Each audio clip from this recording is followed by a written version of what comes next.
All right, many thanks for staying with us on a day that saw a return to protests with a stalemate in the bipartisan talks. And what we're asking you this evening is, what do you believe needs to be done to restore sanity amongst political players? And you can weigh in via the SMS line 22422 and the hashtag NEWSNIGHT. I'll be reading your feedback even as we continue. But for now, allow me to introduce my guests who are here with us. I'll start from my far left there, Irungu Gikonyo, Executive Director, Amnesty International. Welcome to the program. Good evening. Good evening. And Wanjiru Gikonyo, an advocate for good governance and accountability. Welcome as well.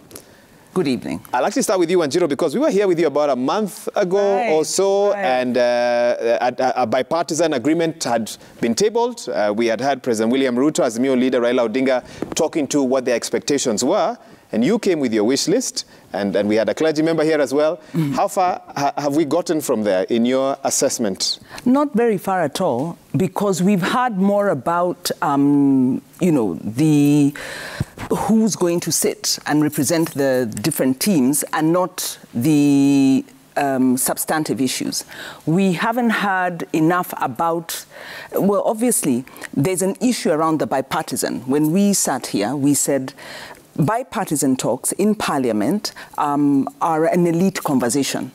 And it's a conversation between the protagonists. Actually, you know, if you look at the representatives of the people, the representatives right across, calling an elite, a group where an elite conversation would happen? It's a political elite conversation. And it's a political elite conversation about, you know, William Ruto was the deputy president when whatever economic issues, at the implementation of the constitution, Uhuru Kenyatta, who is the chair of Azimio, was also. So these actors are part and parcel of the challenges we've had. And so the political elite really need to have stakeholders involved in the conversation so that it's accountable, so that it's balanced. We are talking about a situation right now where the agenda 4 items that were supposed to have been dealt with were not dealt with. Political party discipline and management, the electoral system, you know, key provisions, truth and justice issues that were not resolved are still simmering beneath the surface. So we've had 10 years of an administration that kind of, you know, didn't really follow the spirit and the letter of the law. And we are now into a new regime that is showing similar tendencies. So we need a stakeholder dialogue to say, hold on a minute, this country doesn't just belong to politicians, it belongs to Kenyans. Article 1. Our sovereignty as Kenyans is muted in so many instances. You can't recall your member of parliament if they misbehave and misrepresent you. There's no power of petition. There's no right to demonstrate when you're unhappy. So our democracy is at risk.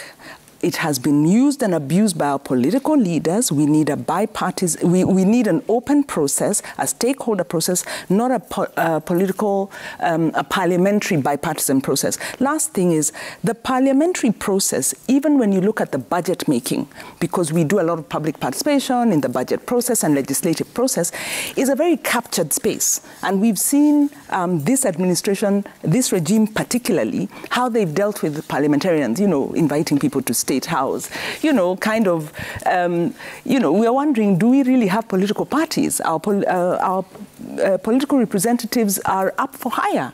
It's really about the highest bidder. So our country is not in a good situation. We need a proper dialogue about the things that ail us, about the economy, about the decisions we're making. Are we privatizing education? Are we really saying that, you know, tertiary education will be the purview of those who can afford it? You know, these are important conversations, big decisions. The state is being re-engineered by this administration as we speak, and it's happening out of without sufficient dialogue. And unfortunately, the demonstrations that are taking place are allowing this government to make decisions behind the scenes, because all the attention is on the demonstrations. So the proper issues have not been put on the table.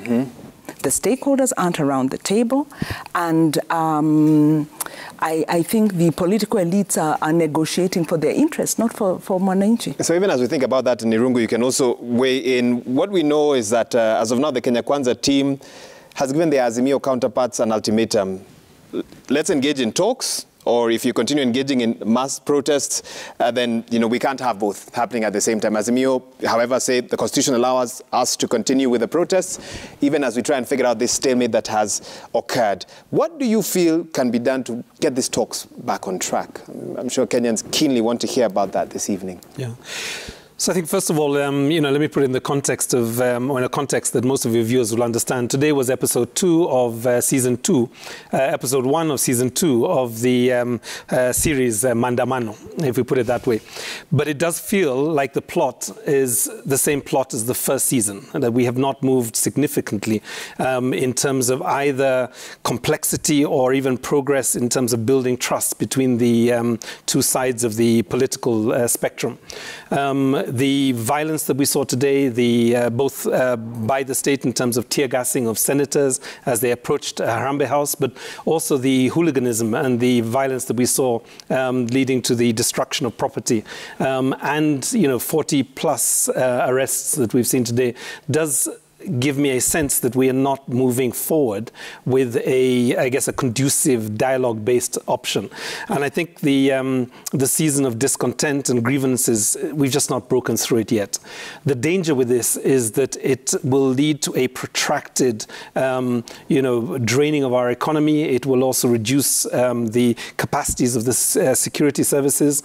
And in a context where there is a lot of, what you'd call distress in terms of crime, this will lead to other things. And I think we have to ask the political leadership to essentially find ways of compromising on the things that are important to them. It's sometimes said that, conflict is when people major on the minor issues and don't major on the major issues, right? So you get that kind of a dynamic. So I think that's what we need to be looking at this point. I mean, there's no power in a article like the article on Assembly, Article 37, if it leads to pain and suffering and violence every day. So I think that's the concern that we have. As Amnesty, we're out monitoring it again, and we should in the next couple of days have a more robust analysis of actually what happened and should have happened but didn't. What do you make of, and maybe you could speak to this as Amnesty, of the declaration by the Interior CS, Kithure Kindiki, that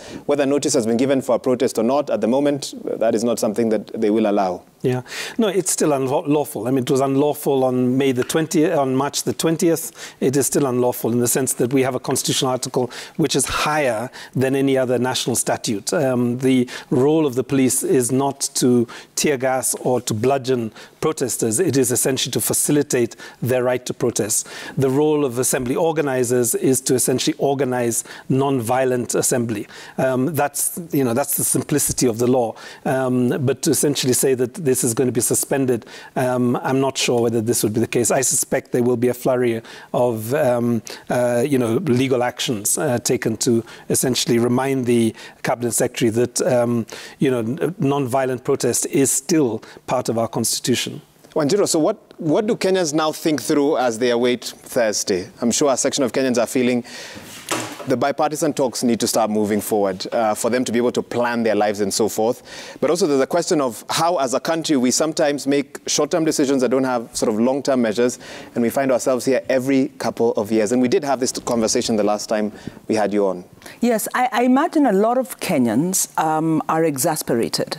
And the reason they'd be exasperated is because it is very clear on both sides that their interests aren't paramount. And we are kind of watching a proxy contest of interests. And what are you reading as the interests of Kenya Kwanza, Azimio, and Kenyans? Kenyans' interests are the economy, are about prudent utilization of public resources, are about job creation. Now, those are inimical with what's going on. Really, if you want that to happen, and what we were promised by Kenya Kwanza was, one, bottom-up kind of economic development. Their policies, the policies that are coming out don't appear to be very bottom-up. They are definancing devolution. How are you going to implement your agricultural policies if you're saying, they said they're going to put money where the impact is. So they're not doing that. The other thing is they are privatizing.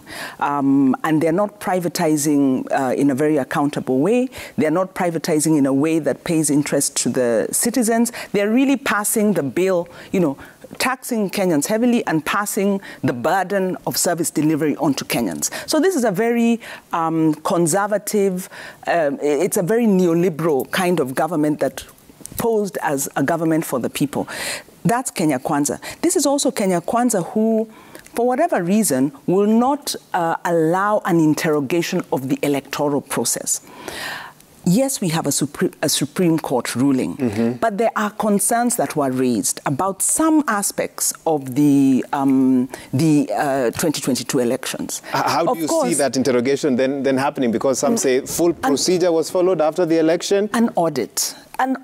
Guided by Parliament? An independent audit just to verify and satisfy. And if there are gaps, let's bridge them. So Kenya Kwanza's interests are, one, not to open the 2022 elections at all. And should there be some, due to the lack of compliance with because there were terms of reference, there were requirements that were not adhered to in the way the technology in particular was implemented. If those in any way affected the result, it means that going forward, our elections are then manipulatable. So you have a transparent but not accountable election. And that's part of the issue. Now, on the part of Azimio, they're also being very disingenuous because they've put forward cost of living as a major issue, but they show no real concern for cost of living. They haven't put proposals on the table in terms of the economic policies that they'll be pursuing in Parliament as an opposition party. The actions of holding demonstrations twice a week, are increasing the burden on Kenyans. They haven't even the basic work of building themselves up as a party that can prosecute a position that is in the interest of Kenyans. They haven't done that. They are playing raw politics, and that raw politics seems set to give them a seat around the table. So between these two interests lies Kenyans. And so all I can say is we're in a very unfortunate position.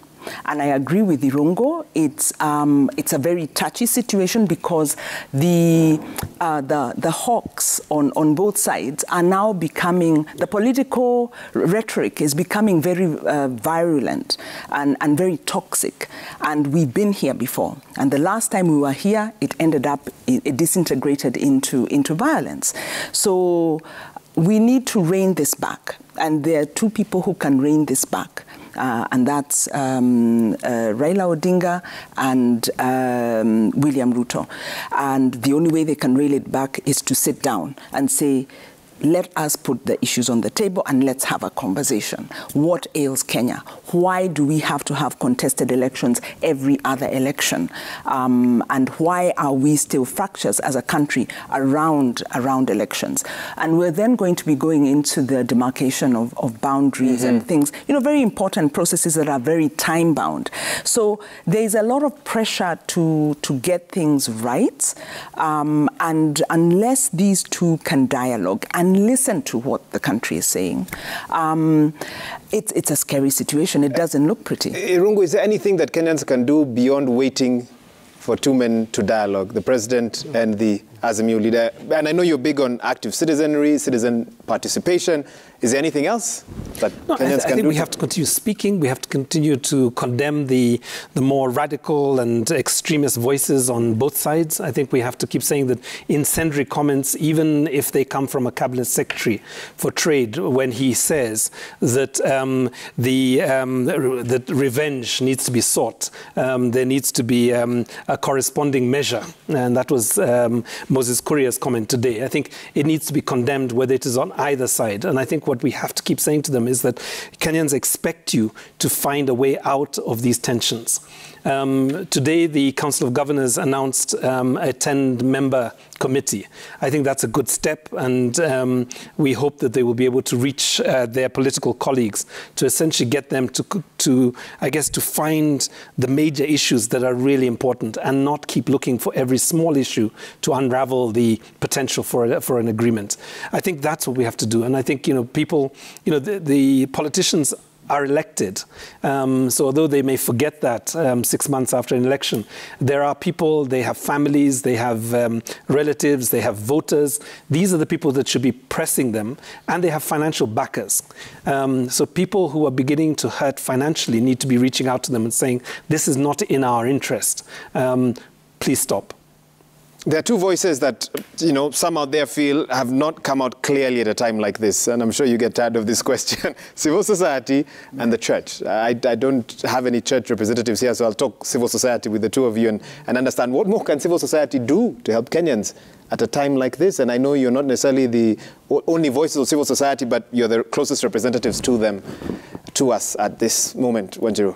Well, civil society obviously played a major role in terms of the democratization process, the constitution-making process, the multi-party democracy process, and I know Irongo was part and parcel of that.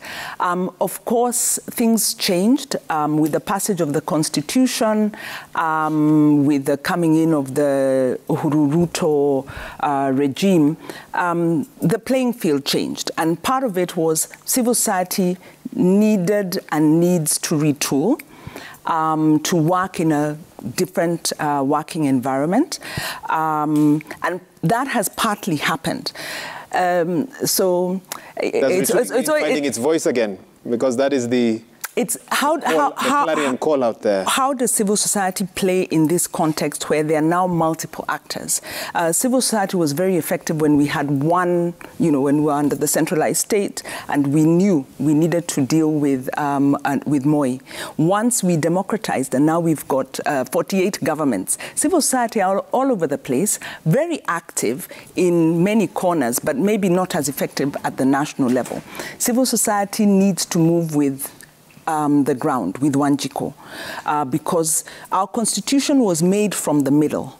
Our constitution was really championed by civil society, but it was very elite. It was an elite process. And part of what broke is after the constitution passed, we didn't go back to the ground to consolidate it, to build those formations and move with them. So civil society is still talking from the middle, and our politicians have beat us at it because politicians are on the ground. So civil society needs to go to the ground, needs to keep working at the middle, and needs to come together. And these processes are happening. There are conversations that are taking place. Obviously, they're not moving fast enough. They're not visible enough, but they are there. Okay. And there are conversations happening, I think, even with the political leaders. So the pressure needs to happen, but also sensitize and reinforce and encourage citizens and remind citizens this is our country. We shouldn't give ourselves over to these political leaders who are very blinded by their short-term self-interest. Let me get a brief comment from you, Irungu, before we talk about Shakahola for a little bit. So I think there are a number of things that we could do. I think traditionally we have been known to be witnesses. We monitor. I think we need to be much more aggressive and out on the streets and actually monitor this. One of the problems we've got at the moment is there's so much disinformation, so much in the way of lies, that actually it's difficult to tell. Even in the case of that bus on Ngong Road today, there were all kinds of theories about what happened. And I think that's one thing we can do, is actually document, witness, and provide independent, verifiable truth about what's happening. That's the first thing. The second thing, I think, is advocacy and lobbying. This is something we've done, for decades now, and I think Wanjiru has talked about this. The third one is find ways of supporting ordinary citizens to be able to speak collectively, and I think that is the area that probably has most power. We started to see, towards the end of March, we started to see, teachers beginning to speak about the impact on school timetables. We started to hear doctors talk a little bit about the trauma and the violence. We started to see university students talk about the pain of losing William Mayange and others. And I think what we have to do is we have to start to nurture those voices, because I think those are the voices that perhaps have most power with the political elite. Because once, once somebody once told me that, if you have 50 people, you can get the attention of the chief. If you have 200 people, you'll get the attention of the MCA. If you put 1,000 people in a space, you might get the attention of a governor or even higher than that. And I think that's what we need to start doing, is use this moment to organize voices. And for the people who are listening and are concerned about what's happening to their country, but do nothing else except watch us speak on these shows, my request to you is to start getting active and just take action and make your voice heard, because I think that's what the political class always fear. They fear a woke, active citizenry, because they know that impact will either find them at the moment, you find them there and then, or it'll find them later on in future. And I think that's what the role of civil society should be at this point. Okay, and because I want to quickly get your thought on Shakahola, and I'll start with you, Irungu. Obviously we're getting news, and part of what we've learned today is that 4 out of the 30 bodies from Shakahola showed signs of murder, and we're able to show that a bit earlier on in one of our in one of our stories. My question to you is, what are you looking for in terms of, one, short-term measures, and two, long-term measures, just to ensure that we never have a situation like this ever again? So very immediately, my concern is with the blanket media ban. It in many ways is ill-advised for two reasons. One is that it allows the conspiracy theories to just multiply. There's already concern that the security forces failed Kenya by not arresting this much earlier, perhaps even 2-3 years ago. In that context, hiding behind a blanket ban will essentially just accelerate the argument that there was something to hide. I'm already hearing the reason that it's happened is because there was organ harvesting. Now, that's a very scary assertion that's being made. It is in the interest of the government to essentially manage, yes, the journalists and everybody who's there must not disturb the crime scene. But I think it's really important that we get a stream of verifiable information coming out of Shakahola at every point. The second one, really, I think we've seen some concerns with family members who are saying that they would like to have their own pathologists, or they would like to be present during the postmortems. And the team team of pathologists who are there are basically arguing that it may not be necessary. It is completely necessary for families to be convinced that, first of all, that the remains that are being operated on are actually their loved ones, and be able to verify that it's been done properly, because I think there will be no closure if that's the case. So I think these are the two immediate concerns that I would have in terms of Shakahola. But let me just also say how traumatic this experience must be for our DCI officers, for the journalists who are trying to cover this, but also for the human rights defenders, my colleague Hussein Halid, who has been there daily with Haki Africa. I think the second part of your question is, what do we need to see long term? And I think there are a number of things that need to be, introduced. I think, first of all, it is now inescapable that we must have better self-regulation of churches and places of worship. I think that discussion has been around for us for 10 years. The concerns with essentially the prosperity gospel and what it does, and its ability to convert into this horrific cult that can actually drive people to commit suicide by fasting, not just adults, but even their children. I think this has to be the turning point for that to come to an end.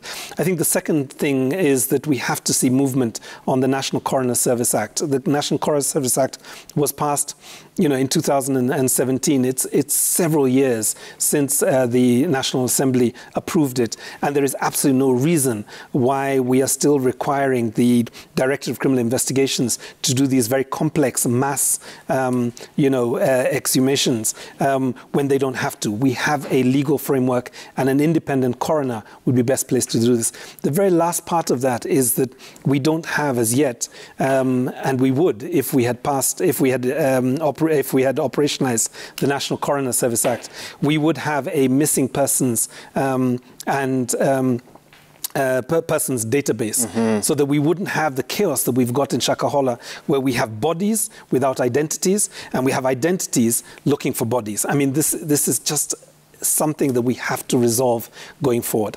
Wanjiru, I'll let you also jump in. I'm told we don't have too much time, but your thoughts on what this self-regulation would look. I'm sure some clergy watching the show are thinking, ooh, that word is, regulation is scary, I guess, for an institution, for a sector that's been able to pretty much operate on its own for a long time. But what would you hope to see in terms of this self-regulation? Well, if you'll allow me, before I even speak to self-regulation of religious institutions, because it's across the board, because you need accountability, whether it's in the finance. These institutions are registered under the Societies Act, and the Registrar of Societies is a very active office that really gets involved in other kinds of, you'll see them all littered across the paper, adjudicating all kinds of issues. So, you know, the issue I'd wish to bring out is the local governance issue here, because you're talking about Nyumba Kumi, you're talking about the national administration, which is where the chiefs fall. You're talking about a county administration structure. You're talking about the county policing structures that haven't been implemented. The failure here is, one, at a personal level, because there were reports made, and those public officers didn't take it up. They were probably, you know, it looks like collusion. We wait to see what comes out of it. Why didn't they follow it up? But also the mechanisms to protect citizens are in law. And are not fully and properly implemented. And this is a big lesson on why we need robust community structures and processes. And they then need to be accountable. Part of the reason why they haven't been implemented is a re-centralization mentality by the national government. So things are in law, they're not being implemented on the ground. You don't have village elders who are accountable and engaging, because you would expect, when, you know, you're talking about 200-300 people, you know, and the kind of missing persons issues. This is not the scale should not have gotten that far. And when you look at the reports that were filed, the cases, the build-up, all the signs were there. If we did have properly decentralized, functioning community structures, I believe we'd be able to spot this kind of problem much earlier. Thank you. Food for thought this evening, even as we focus on the state of the nation. And unfortunately, in the interest of time, we're going to have to conclude it there. Let me thank my guests once again, but I'll ask you to hang on there for just a bit, because the next part of this I have to do alone. And this is where I talk to the personal state of myself at the moment. And I want to conclude Newsnight this evening with a quote from the good book, the Bible, in Ecclesiastes chapter 3, verse 1, which says, "There's a time for everything and a season for every activity under the heavens." Tonight, after 14 amazing years at the Raw Media Services, my time here has come to an end. None of this would have been possible without the Lord God Almighty, who has guided me every step of the way from 2009, when I began this journey here, until today. I also this evening want to give thanks for my wife, Joyce Omondi Wahiga, who I coincidentally first spotted on this television channel back in the year 2012. The rest, as they say, is history. I want to thank my family, both nuclear and extended, who have supported my media aspirations. Let me now focus on the Raw Media Services. I want to begin by sincerely thanking the chair and the vice chair, Dr. and Mrs. Macharia, for their exemplary leadership.